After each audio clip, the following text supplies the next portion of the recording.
बुलढाण्यातील गावठाण रस्त्यावर आडोळ खुर्द ग्रामस्थांचं जलसमाधी आंदोलन। पोलिसांसमोरच पूर्णा नदीमध्ये आंदोलकांकडून उडी। प्रशासनानं अचानक गावठाण रस्ता बदलल्यामुळे ग्रामस्थ आक्रमक। मंत्रालयाच्या प्रवेशद्वारावर मंत्री माणिकराव कोकाटेंविरोधात आंदोलन। तर नाशिकमधील मर्दानी सामाजिक संघटनेचं मंत्रालयासमोर आंदोलन। आत्मदहनाचाही प्रयत्न। पोलिसांनी आंदोलकांना ताब्यात घेतलं। हिंगोलीमध्ये मंत्री झिरवाळ यांना प्रश्न विचारणाऱ्या पत्रकारांना धक्काबुक्की। जरांगे आणि महायुतीतील स्थानिक वादासंदर्भात पत्रकारांचा झिरवाळांना प्रश्न। अमरावतीच्या दर्यापूरमध्ये काँग्रेस खासदार बळवंत वानखेडेंनी काढला मशाल मोर्चा। केंद्र आणि राज्य सरकार विरोधात यावेळी जोरदार घोषणाबाजी। मतांच्या चोरीविरोधात मोर्चाचं आयोजन। कोल्हापुरात शक्तीपीठ महामार्ग विरोधी कृती समितीचं आंदोलन। शक्तीपीठ महामार्गात जाणाऱ्या शिवारात ध्वजारोहण करत निषेध। तर आंदोलनानंतर सतेज पाटलांकडून शेतातच खरडा भाकरीचा आस्वाद। डॉक्टर बाबासाहेब आंबेडकर सांस्कृतिक भवनाची प्रस्तावित जागा बिल्डरला देण्यास आंबेडकरी संघटनांचा विरोध। पुण्यातील मालधक्का चौकात हे आंदोलन। परळीमध्ये घरांचं बांधकाम नियमित करून देण्याच्या मागणीसाठी तिडके कुटुंबीय आक्रमक। नगरपालिकेसमोर तिडके कुटुंबाचं 2 दिवसांपासून उपोषण सुरू। समृद्धी महामार्गातील बाधित शेतकऱ्यांचं बेमुदत आमरण उपोषण। दरम्यान परभणीतील सेलू उपविभागीय कार्यालयासमोर उपोषण। 10 गावातील बाधित शेतकरी उपोषणात सहभागी। दिल्लीतल्या कुत्र्यांना शिफ्ट करू नका, त्यांनाही जगण्याचा अधिकार। पालिकेनं कुत्र्यांची नसबंदी करावी म्हणजे त्यांची संख्या वाढणार नाही। पुण्यात श्वान प्रेमींकडून आंदोलन। कल्याणमधील चिकन मटण बंदी विरोधातील आंदोलन प्रकरणी ठाकरेंच्या सेनेचे रुपेश भोईर आणि धर्मवीर खाटीक समाजाचे अध्यक्ष ताब्यात। बाजारपेठ पोलिसांनी आंदोलनाआधीच काही आंदोलकांना ताब्यात घेतलं। कल्याणमध्ये काँग्रेस खाटीक संघटना आक्रमक। तर मांस विक्रीला बंदी केल्यामुळे खाटीक समाज आक्रमक। छत्रपती संभाजीनगर शहरामध्ये आज चिकन आणि मटणाची दुकानं बंद। शहरातील सेंट्रल नाका परिसरात बाजारही बंद। महापालिकेनं घेतला होता नॉनव्हेज बंदीचा निर्णय। सर्वांनी याला उत्स्फूर्तपणे प्रतिसाद दिल्याचं दिसतंय। मालेगावात स्वातंत्र्यदिनी चिकन आणि मटण शॉप बंद। महापालिकेच्या आदेशानंतर चिकन मटण शॉप बंद। विक्रेत्यांकडून पालिकेच्या आदेशाचं पालन। नागपुरातील 95% जास्त चिकन मटण विक्रीची दुकानं बंद। नागपूर महापालिकेच्या आदेशाचं पालन करत बहुतांश चिकन आणि मटणाची दुकानं बंद। अमरावतीतील अनेक ठिकाणी चिकन मटण दुकानं बंद। मात्र काही ठिकाणी छुप्या पद्धतीनं चिकन आणि मटणाची विक्री। महापालिकेच्या आदेशानंतर संमिश्र प्रतिसाद। अमरावती जिल्ह्यातील चांदूर बाजार तालुक्यामध्ये ढगफुटीसदृश पाऊस। तर माधान या गावामध्ये मोठ्या प्रमाणात पाणी शिरलं। शेती पिकांचंही प्रचंड नुकसान। नांदेडच्या देगलूरमधील मन्याड नदी दुथडी भरून वाहू लागली आहे। विजरगा शिवारात पूरसदृश परिस्थिती। शेतात पाणी साचल्यामुळे पिकांचं मोठ्या प्रमाणात नुकसान। काही गावांचा संपर्कही तुटल्याची माहिती। आज विदर्भ आणि कोकणात अतिमुसळधार पावसाची शक्यता। मुंबईसह ठाणे पालघर या भागामध्ये मुसळधार पावसाचा अंदाज।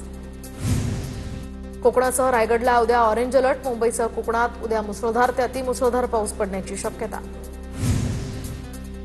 लातूरमधील तावरजा या नदीमध्ये पूरस्थिती। तर शेती पिकांचं मोठं नुकसान। घुसणीतील बंधाऱ्याचे दरवाजे वेळेत उघडले नसल्यामुळे पूरस्थिती झाल्याचा आरोप। हिंगोलीमध्ये सुद्धा जोरदार पाऊस। तर आजेगाव गावाजवळील ओढ्याच्या पुलावरून पुराचं पाणी। दोन्ही बाजूनं नागरिक अडकले।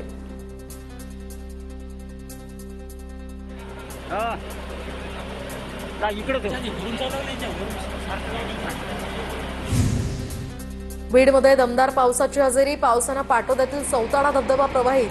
हा धबधबा पाहण्यासाठी पर्यटकांची मोठी गर्दी। वसई विरार नालासोपाऱ्यामध्ये पावसाचा जोर वाढला। रिमझिम पावसासह अधूनमधून जोरदार पाऊस सुरू। सखल भागातही पाणी साचलं। जळगाव जिल्ह्यामध्ये पावसाचा जोरदार कमबॅक। जळगाव जामनेरसह तालुक्यामध्ये मुसळधार पाऊस सुरू। पावसामुळे शेतकऱ्यांना मोठा दिलासा। रायगडमध्ये मुसळधार पाऊस। मुसळधार पावसामुळे प्रवेशद्वाराजवळच पाणी साचलं। बाजारपेठ आणि बसस्टँड परिसरात गुडघाभर पाणी साचल्यामुळे वाहन चालकांचा या पाण्यात वाट काढताना कसरत करण्याचा प्रयत्न। धाराशिव जिल्ह्यामध्ये पावसाचा हाहाकार। मांजरा नदीला आलेल्या पुरामुळे शेतीचं प्रचंड नुकसान। जनावरही दगावली। धाराशिव जिल्ह्यामध्ये जोरदार पाऊस। तेरणा नदीला पूर। तर तेरणा नदीच्या पाण्यानं टेंभुर्णी लातूर रोडवरील वाहतूकही विस्कळीत। तर भूम तालुक्यातील वंजारवाडी या गावामध्ये विश्वरूपा नदीचं पाणी शिरलं। धाराशिवच्या सिरसामध्ये चांदणी नदीला पूर. चांदणी नदीच्या पुराचं पाणी थेट गावात, शाळा दुकानांमध्येही पाणी शिरल्यामुळे आता नागरिकांचं प्रचंड नुकसान. नांदेडच्या तामसा गावामध्ये जोरदार पाऊस, अनेकांच्या घरांमध्ये पाणी शिरलं. दरम्यान त्यामुळे अनेकांचे संसार उघड्यावर. जळगावात सातपुडा पर्वत रांगेच्या पायथ्याशी असलेलं कुंड धरण पावसाभावी कोरडं. मागच्या वर्षाचा 20% पाणीसाठा यामध्ये शिल्लक. शेतकऱ्यांच्या पिण्याचा आणि सिंचनाचा गंभीर प्रश्न. रत्नागिरी कोल्हापूर मार्गावरील आंबा घाटात दरड कोसळली तर रस्त्याचा एक भाग पूर्णपणे बंद. वाहन चालकांनी सावधगिरीनं आणि कमी वेगानं वाहनं चालवण्याचं आवाहन. सोलापुरात मुसळधारमुळे सीना नदीच्या पाणी पातळीमध्ये वाढ तर हत्तूर गावातील 1.5 एकर ऊसाचं पीक मातीसह वाहून गेलंय. जालन्यामध्ये कापसाचे 43,000 हेक्टर क्षेत्र घटले. कापसाचे दर घसरल्यामुळे आता लागवडीच्या क्षेत्रातही घट होण्याची शक्यता. परभणीच्या पूर्णा तालुक्यातील पिकं पाण्याखाली. पावसामुळे शेतकऱ्यांचं मोठं नुकसान. पंचनामे करण्याची शेतकऱ्यांची मागणी. वाशिममध्ये नवीन ग्रामपंचायत इमारतीच्या दिशेनं जाणाऱ्या रस्त्याची दुरावस्था. शाळकरी मुलांचं पंचमंडळी. गावकऱ्यांना चिखल आणि पाणथळ रस्त्यातूनच वाट काढण्याची वेळ. बीडच्या परळीतील श्यामाप्रसाद मुखर्जी पूल नागरिकांसाठी सुरू तर TV9 मराठीच्या बातमीनंतर प्रशासनाला जाग. हा पूल आता नागरिकांसाठी खुला. परभणीच्या पूर्णा शहराजवळ MIDCमध्ये रेल्वे उड्डाणपुलाच्या पर्यायी मार्गाची दयनीय अवस्था. नागरिकांच्या जीवाशी खेळ. रस्ते सुस्थितीत करण्याची मागणी. पिंपरी चिंचवडमध्ये केबल टाकण्यासाठी ड्रेनेज लाईनमध्ये उरलेल्या 3 कामगारांचा मृत्यू. निगडी परिसरातली ही घटना. 3ही कामगार एका खासगी मोबाईल कंपनीचे कर्मचारी. नांदेडमध्ये मनोज जरांगे पाटलांच्या बैठकीत चोरट्यांचा धुमाकूळ. बैठकीला आलेल्या मराठा बांधवांचे पाकीट लांबवले. मराठा बांधवांकडून रंगेहात पकडत चोरट्याला चोप. पोलिसांनी हस्तक्षेप करून चोरट्याला ताब्यात घेतले. भिवंडी वाडा महामार्गावरील निकृष्ट रस्त्यामुळे तरुणाचा बळी तर वैद्यकीय शिक्षण घेणाऱ्या विद्यार्थ्याचा जागीच मृत्यू. नागपुरात घरफोडी आणि वाहन चोरी करणाऱ्या एका रेकॉर्डवरील आरोपीला अटक. सीताबर्डी पोलिसांची कारवाई. आरोपीवर 20हून अधिक पोलिसात गुन्हे दाखल. वसई विरार पालिका क्षेत्राची हद्द वाढणार. 29 गावांचा या महापालिकेमध्ये समावेश होणार.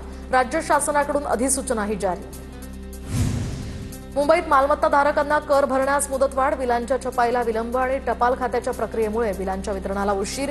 1 नोव्हेंबरपर्यंत मालमत्ता कर भरण्यासाठी मुदतवाढ. सरकारी वाहनांच्या वाहन चालकांकडूनच 500 रुपये घेऊन दिला जातोय मंत्रालयात प्रवेश. मंत्रालयातील सुरक्षेचा प्रश्न. यामुळे ऐरणीवर असताना सरकारी वाहनांच्या वाहन चालकांचा प्रताप समोर. पुण्याहून नागपूर कोल्हापूरला जाणाऱ्या एक्सप्रेसला 4 जनरल डबे वाढवण्यात येणार तर 5 सप्टेंबरपासून 4 जनरल डबे वाढवण्याचा निर्णय. पुण्याहून नागपूर कोल्हापूरकडे जाणाऱ्यांना आता दिलासा. स्वातंत्र्य दिनाच्याच दिवशी पुण्यातील नगर रस्ता परिसरातील पाणी पुरवठा बंद राहणार. पाणी पुरवठा करणारा भामा आसखेड जलकेंद्र बंद राहणार. महापारेषणकडून वीज वाहिन्यांच्या दुरुस्तीचं काम हाती घेण्यात आलंय. त्यामुळे हा निर्णय. पिंपरी चिंचवडमध्ये डेंग्यूच्या रुग्णसंख्येत वाढ. शहरात डेंग्यूचे 33 तर मलेरियाचे 27 रुग्ण आढळले. मागील 14 दिवसात 12 जणांना डेंग्यूची लागण. पुण्याच्या भोरमध्ये अँटी रॅगिंग वीक निमित्त राजगड पोलीस स्टेशनमध्ये मार्गदर्शक शिबिर तर रॅगिंग आणि व्यसनांमुळे तरुण पिढीच्या होणाऱ्या नुकसानीसंदर्भात विद्यार्थ्यांना सविस्तर माहिती देण्यात आली. आळंदीमध्ये संत ज्ञानेश्वरांच्या 750व्या जन्मोत्सवानिमित्त समाधी मंदिरावर सुवर्ण कलशारोहण. उपमुख्यमंत्री शिंदेंच्या हस्ते महाद्वार पूजन. भांडूपमध्ये शिंदेंची सेना आणि मनसे कार्यकर्त्यांना दहीहंडीला मनाई तर कायदा आणि सुव्यवस्थेचा प्रश्न निर्माण होण्याची शक्यता असल्यामुळे मनाई करण्यात आल्याची माहिती. अशोक केदारे चौकात दहीहंडी उत्सव आयोजित करण्यास उच्च न्यायालयाकडून नकार. गणेशोत्सवानिमित्त राज्य सरकारकडून सांस्कृतिक कार्यक्रमांचं आयोजन तर राज्यातील तब्बल 480 सार्वजनिक गणेशोत्सव मंडळांना तब्बल 1.5 कोटींचं बक्षीस दिलं जाणार. भजनी मंडळांना 5 कोटींचं अनुदान देण्याचाही निर्णय. मुंबईतील डबेवाल्यांना 25 लाखात 500 चौरस फुटांचं घर देणार. मुख्यमंत्री फडणवीसांची घोषणा. पंतप्रधान आवास योजना आणि इतर शासकीय योजनांच्या माध्यमातून परवडणारा गृहनिर्माण प्रकल्प राबवण्यात येणार. उपमुख्यमंत्री शिंदेंच्या हस्ते ठाण्यातील राम गणेश गडकरी रंगायतन नाट्यगृहाच्या नूतनीकरण संपन्न. दरम्यान नूतनीकृत वास्तूचं लोकार्पण. साऊंड सिस्टीम, लाईट्स, वातानुकूलित यंत्रणांसह ज्येष्ठ नागरिक आणि दिव्यांगांसाठी या ठिकाणी लिफ्टचीही सोय. बारामतीमध्ये उपमुख्यमंत्री अजित पवारांकडून MIDCतील सुभद्रा सिनेमाचं उद्घाटन. खासदार सुनेत्रा पवार सुद्धा या कार्यक्रमाला उपस्थित. उपमुख्यमंत्री अजित पवार 17 तारखेला जळगाव जिल्ह्याच्या दौऱ्यावर शिवतीर्थ मैदानावर भव्य कार्यकर्ता मेळावा. अनिल पाटलांनी घेतला मेळाव्याच्या तयारीचा आढावा. नांदेड दौऱ्यावर असताना मनोज जरांगे पाटील अस्वस्थ. डॉक्टरांच्या टीम्सकडून जरांगेंची तपासणी. नांदेडच्या शासकीय विश्रामगृहात डॉक्टरांकडून जरांगे पाटील आणि त्यांच्या प्रकृतीची ही तपासणी सुरू. तुळजाभवानी मंदिराच्या प्रवेशद्वाराजवळ मंत्र्यांच्या गाड्या येऊ देऊ नका. पालकमंत्री प्रताप सरनाईकांचे जिल्हाधिकाऱ्यांना आदेश.